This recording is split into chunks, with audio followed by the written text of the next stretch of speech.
جو کھجور تم نے کھا رہے ہو اس کو تھوک دو. جو کھجور تم کھا رہے ہو کر دیا حسن، اے حسن منہ میں جو کھجور ہے اس کو تھوک دو. یہ صدقے کی کھجور ہے اور صدقے کا مال سادات کے لیے درست نہیں ہے. یہ تربیت کا انداز کہ بچپن ہی سے اولاد کی تربیت ایسی ہو کہ وہ غلط نہ کھائے، غلط قدم نہ رکھے، غلط بول زبان سے نہ نکالے اور غلط کام نہ کرے. بچپن ہی سے اس کی تربیت اس انداز سے ہو کہ صحیح راستہ بچپن ہی سے اس کو دکھایا جائے کہ یہ صحیح راستہ ہے، اس طرح چلا کرو، اس راستے پر قدم رکھو. بولنا ہے تو بول ایسی کہ آپ کے بول پر آپ کے ماں باپ کی ان کی کیفیت کیا ہے وہ لوگوں کو معلوم ہو کہ اس کے ماں باپ کیسے ہیں. اس لیے کہ اولاد کے ذریعے سے ماں باپ کو پہچانا جاتا ہے. اولاد کی زبان سے گالیاں نکل رہی ہیں، کہتے ہیں کہ یہ کس کا بچہ ہے، زبان دیکھو کیسی تیز ہے، کیسی گالیاں نکال رہا ہے، کیسی تربیت انہوں نے کی ہے.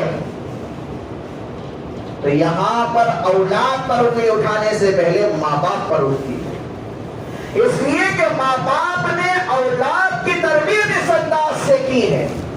تو چاہیے کہ اولاد پر سب سے پہلے ان کے بول درست ہو، ان کا کھانا درست ہو، ان کا چلن درست ہو، ان کا رہن سہن درست ہو. اللہ کے نبی صلی اللہ علیہ وسلم کے زمانے میں ایک صحابیہ اپنے بچے کو کھانا کھلا رہی تھی اور نبی علیہ الصلوۃ والسلام نے دیکھا کہ وہ صحابیہ ایک ہاتھ میں مٹھی باندھی ہوئی ہے اور اپنے بچے کو بلا رہی ہے کہ ادھر آؤ میں تمہیں یہ کہوں گی ادھر آ جاؤ ادھر. جیسے کہ آج اپنے بچوں کو کھلانے کے لیے ہم طرح طرح کے بہانے آزماتے ہیں، طرح طرح کے طریقے آزماتے ہیں. کسی طریقے سے کیا ہے، کوئی کارٹون دکھاتا ہے کہ اس کو دیکھ کر کھا لے، کوئی کیا ہے ویڈیوز ٹی وی وغیرہ دکھاتا ہے کہ اس کو دیکھ کر کھا لے تاکہ اس کا رونا ہمیں پسند نہیں، یہ روئے تو ہمیں اچھا نہیں لگتا، کہ اپنے اولاد کا رونا ہمیں اچھا نہیں ہے. تو جو تم کارٹون دکھا کر کھلا رہے ہو، جو تم ٹی وی دکھا کر کھلا رہے ہو، جو تم ناچ گانا دکھا کر کھلا رہے ہو، تو اس کا اثر کیا اپنے اولاد کے پیٹ میں جنم نہیں لے گا؟ کیا اس کا اثر نہیں ہوگا؟ اثر تو ضرور ہوگا. عرب کی ایک عالم اپنی کتاب کے اندر یہ بات تحریر فرماتے ہیں کہ اولاد بچپن میں ان کا ذہن ایسا ہوتا ہے جیسے کہ ایک سفید کاغذ ہوتا ہے. اولاد کا ذہن سفید کاغذ کے مانند ہوتا ہے اور اولاد کا ذہن گوندے ہوئے آٹے کے مانند ہوتا ہے. آٹا ہم نے گوندا ہے تو وہ آٹا اتنا نرم ہوتا ہے کہ اس سے ہم کچھ بھی بنا سکتے ہیں. آٹے کو ہم جس طرح چاہے ہم استعمال کر سکتے ہیں، جو چیز چاہے اس سے ہم بنا سکتے ہیں. اسی طرح سفید کاغذ پر جو چاہے ہم لکھ سکتے ہیں. عرب کے عالم فرماتے ہیں کہ چھوٹے بچوں کا ذہن سفید کاغذ کے مانند ہوتا ہے، گوندے ہوئے آٹوں کے مانند ہوتا ہے، لیکن سفید کاغذ پر جو لکھو گے نظر آ جائے گا، جو لکھو گے نقش کر جائے گا. تو بچے کو بچپن میں جو سکھاؤ گے ذہن میں بیٹھ جائے گا، جو دکھاؤ گے ذہن میں بیٹھ جائے گا. وہ چال و چلن آپ کو سکھانے کی ضرورت نہیں ہے، وہاں پر ناچ گانا ہو رہا ہو بچے کی ٹانگ یہیں سے ہلنا شروع ہو جائے. کیوں؟ آپ نے نہیں کہا کہ بیٹا ٹانگ ہلا، لیکن کہنے کی ضرورت نہیں ہے. آپ نے عادت اس طور پر ڈالی ہے کہ بچے کے کان کے اندر وہ ناچ گانے کی آواز پر اس کے کان کو پکڑ حرکت کرنے پر مجبور. یہ تربیت کا نتیجہ. اللہ کے نبی صلی اللہ علیہ وسلم کہہ رہے ہیں یہ ماں اپنے بچے کو کھانا کھلا رہی ہے اور ایک ہاتھ مٹھی باندھ کر کہہ رہی ہے بیٹا ادھر آ جا، میں یہ دوں گی ادھر آ جا. اللہ کے نبی صلی اللہ علیہ وسلم آئے، اس مائی سے کہا کہ بیٹا، اس مائی سے کہا بہن آپ بچے کو کیا دینا چاہیں، کیا دینا چاہیں؟ یا ایسے ہی بہلانے کے لیے بلا رہی ہو یا کچھ دینا چاہتی ہو؟ تو مائی کہنے لگی یا رسول اللہ میرے ہاتھ میں کھجور ہے، میں اپنے بیٹے کو یہ کھجور دینے کے لیے بلا رہی ہوں۔ اللہ کے نبی صلی اللہ علیہ وسلم نے فرمایا اگر کھجور نہ ہوتا تم ایسے ہی بہلانے کے لیے بلاتی، جھوٹ ہوتا تو جھوٹ تیرے کھاتے میں لکھا جاتا، تیرے نام اعمال میں لکھا جاتا۔ تو بچپن میں اپنے بچوں کو جو ہم دینے کے لیے یا کسی اور طریقے سے یا کسی اور کام پر کسی اور مجبوری پر ہم بلا رہے ہیں، اس میں اگر جھوٹ بھی ہو، شریعت یہ کہتی ہے کہ یہ جھوٹ اپنے بچوں کے لیے استعمال نہ کرو، اس لیے کہ اس کا اثر پڑتا ہے، اور اثر تم پر بھی یہ ہے کہ گناہ تمہارے کھاتے میں لکھا جائے گا۔ تو تربیت ہے اس۔ اللہ کے نبی صلی اللہ علیہ وسلم نے صحابہ کی تربیت کیسے کی؟ حضرت انس رضی اللہ عنہ فرماتے ہیں کہ 10 سال اللہ کے نبی صلی اللہ علیہ وسلم کے پاس میں نے خدمت کیا، لیکن کبھی نبی نے یہ نہیں کہا کہ انس تم نے یہ کیوں کہا، یوں کیوں کیا، اور یہ کام تم نے کیوں نہیں کیا، یہ کیوں کیا، یہ کیوں نہیں کیا، کبھی بھی نہیں کہا۔ ہمیشہ محبت نرمی کے ساتھ اپنے بچوں کے ساتھ نرمی اختیار کرو، سختی سے بچے نہیں سدھرتے۔ ایک بات آج کے دور کے لحاظ سے میں کہہ دوں کہ اتنا لاڈ بھی نہ دو کہ اپنے بچوں کو سر پر بٹھا لو، اور اتنے سخت بھی نہ کرو کہ بچے آپ سے کٹ جائیں، بلکہ درمیانی راستہ اختیار کرو۔ کیوں؟ اس لیے کہ جو دور گزر رہا ہے ہم دیکھ رہے ہیں، ہمارے سامنے ہے۔ اور ایک بات یہاں پر یاد آ گئی، ماں باپ کے زبان سے جو بول نکلتی ہے اس کا اثر ہوتا ہے۔ ہم غصے میں ہوتے ہیں، زبان سے کبھی گالی نکل جاتی ہے، زبان سے کبھی بد دعا نکل جاتی ہے، زبان سے کوئی غلط بات نکل جاتی ہے، لیکن اس کا نقصان آگے چل کر ہماری اولاد کو خود اٹھانا پڑتا ہے۔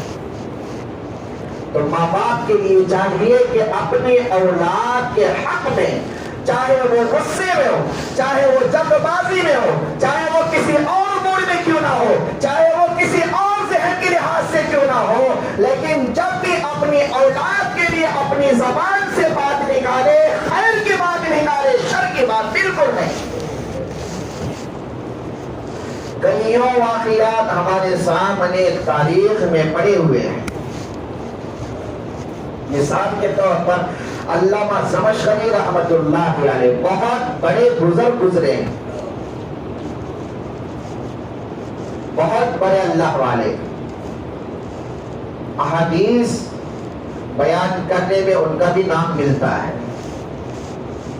لیکن وہ مقطوع الرجل تھے، ان کا پیر کٹا ہوا تھا۔ لوگوں نے پوچھا حضرت آپ اتنے بڑے اللہ والے ہیں، اللہ نے یہ مقام دیا ہے، لیکن ہم آپ سے ایک بات پوچھنا چاہتے ہیں، یہ کہ آپ کا یہ پیر کس طرح کٹا؟ حضرت نے کہا اس کے پیچھے ایک واقعہ ہے، وہ یہ کہ میں جب چھوٹا تھا اس وقت میں نے ایک چڑیا کو پکڑا، شکار کیا چڑیا کا، اور اس چڑیا کی ٹانگ کو میں نے رسی باندھی۔ میری ماں نے کہا بیٹا یہ چڑیا آزاد ہے، اس کو آزاد کر دے، چھوڑ دے، اس کو بند کر کے نہ رکھ۔ لیکن مجھے چڑیا اچھی لگی، میں اس سے کھیل رہا تھا، اور وہ رسی ہاتھ سے چھوٹی اور چڑیا اڑ کر چلی گئی، اور ایک دیوار کے اندر سوراخ تھا، اس میں گھس گئی۔ اب رسی میں نے لمبی باندھا ہوا تھا، رسی مجھے مل گئی، میں رسی پکڑ کر کھینچا، جب کھینچا تو زور سے کھینچا، چڑیا باہر آئی، اس کا پیر کٹ گیا، چڑیا اڑ گئی۔ اب میری ماں یہ واقعہ دیکھ رہی تھی، غصے میں آئی، اس کو اچھا نہیں لگا، فوراً زبان سے کہا اللہ تجھے ایسا ہی کرے جیسا تو نے کیا ہے۔ لیکن ماں کا بول جو غصے میں نکلتا ہے فوراً اثر کرتا ہے. سمجھو کہ ماں کی دعا ہو یا بد دعا ہو غصے کی حالت میں قبول ہو جاتی ہے. ہم نہیں کہہ سکتے کہ یہ قبول نہیں ہوئی. لیکن حضرت فرماتے ہیں کہ ماں نے وہ کہا. چند دن بعد میں مدرسہ جانے کے لیے سوار ہوا, راستے میں جا رہا تھا تو سواری سے میں نیچے گرا, میری ٹانگ کو زخم ہوا اور میں ڈاکٹر کے پاس گیا علاج کے لیے. سارے ڈاکٹروں نے یہ کہا کہ بھائی بغیر کاٹے کے کوئی کام نہیں بنے گا, کاٹنا ہی پڑے گا. اب مجبوراً یہ کاٹنا پڑا, مجبوراً یہ کاٹنا پڑا. اس وقت مجھے یاد آیا ماں نے اس وقت جو کہا تھا اس کا نتیجہ یہ تھا. تو ماں باپ جو ہوتے ہیں بچے سختی کرتے ہیں, شرارتی کرتے ہیں. بچوں کی شرارتیں ہم جانتے ہیں وہ عام ہے, لیکن غصے کی حالت میں جب ہم بچوں کو بولا کریں اس وقت ہم اپنی زبان کو قابو میں رکھیں اور ذہن میں یہ بات لائیں کہ ہم اپنی زبان سے جو بول نکال رہے ہیں کیا یہ بول خیر کا سبب بنے گا یا شر کا سبب بنے گا. اس لیے کہ ہم خوشی میں ہو یا غم میں ہو, ہم خوشی میں ہو یا غصے میں ہو, ہمارے بچوں کو تکلیف پہنچے, ہمارے بچوں کو چوٹ پہنچے, ہم برداشت نہیں کر پاتے. ہمارے زبان سے جو بول نکل رہے ہیں آگے چل کر یہ ہمارے بچوں کے لیے شر کا سبب بنے, ہمیں کیسے برداشت ہوگا. اس لیے ہمارے لیے چاہیے کہ شروع ہی سے اپنی زبان کو ہم قابو میں رکھیں.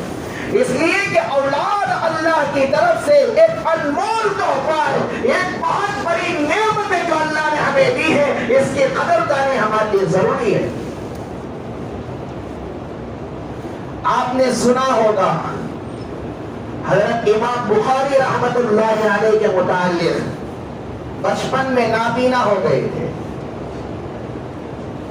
ان کی والدہ بیوگی کی حالت میں تھی, شوہر کا انتقال ہو گیا. بیوگی کی حالت میں یہ غم ابھی نہیں چھوٹا تھا کہ بچہ نابینا ہو گیا. آنکھوں کی آنکھیں روشنی چلی گئی. اماں غم میں ڈوبی ہوئی ہے, کیا کریں. لیکن روزانہ مصلی بچھاتی, دعائیں اللہ سے کرتی, التجا اللہ سے کرتی, اللہ سے مانگتی کہ اے اللہ میرے بچے کو بینائی عطا کر دے. اللہ سے مانگا کرتی, خود مانگا کرتی.